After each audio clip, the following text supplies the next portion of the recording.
Hello दोस्त, नमस्ते, प्रणाम। मैं सुमन यादव आप सभी को स्वागत करती हूँ अरुण भैया के चैनल पे। तो एक विवाह गीत सुनाने जा रही हूँ। अगर पसंद आए तो लाइक शेयर सब्सक्राइब जरूर करना और भैया का सपोर्ट ज़्यादा से ज़्यादा करना। चलिए सुनाती हूँ। बेरिया की बेरी तू है बरजी बाबा हो, काशी नगरिया जीनी जा।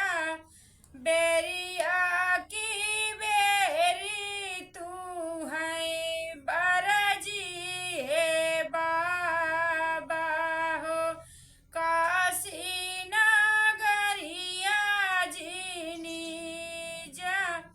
काशी नगरिया बाबा चंचल चिरैया हो, रोकी लई है रहिया तोहार।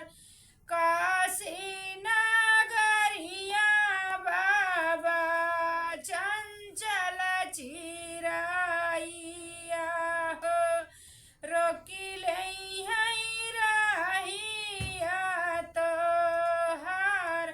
काशी नगरिया बेटी धनवा कटाई बेटी लैया भुजाई बई हो, रहिया में देवई छितराई।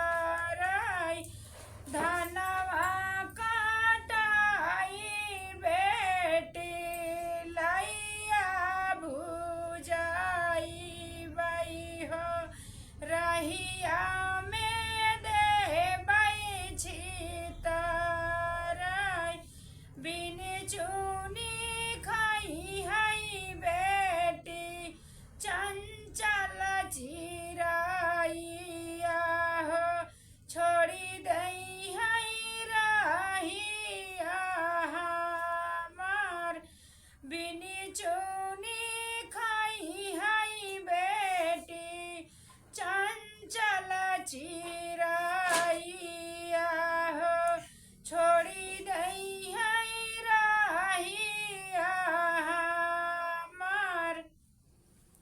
बेरिया की बेरी तू है बरजोए चाचा हो, सावारा बारजीनी खोजा। बेरिया की बेरी तू है बरजोए चाचा हो, संवरई दामादा जीनी खोज। जौने दिन आई है चाचा हमारी बरातिया हो, हंसी सब सखिया हमार।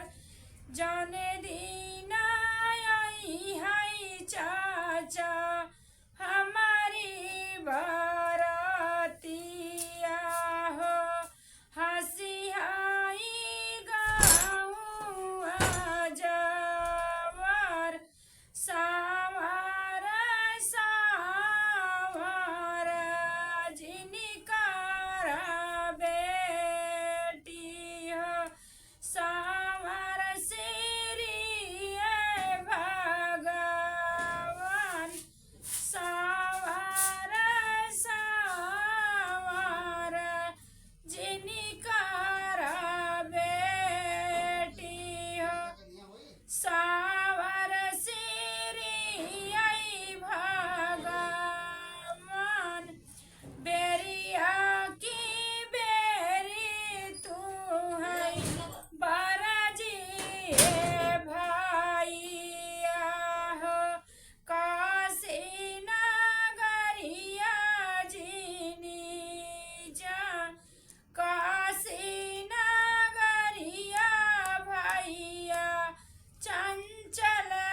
धानवा काटाई बहिनी लैया भुजाऊ बाई हो रहिया में देबै छितराई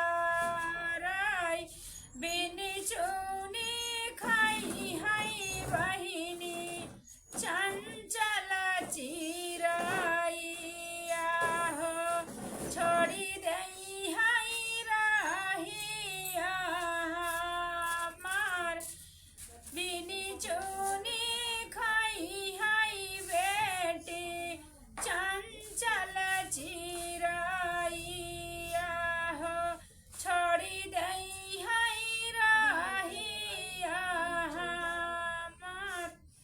तो अरुण भैया जरूर सपोर्ट करिए।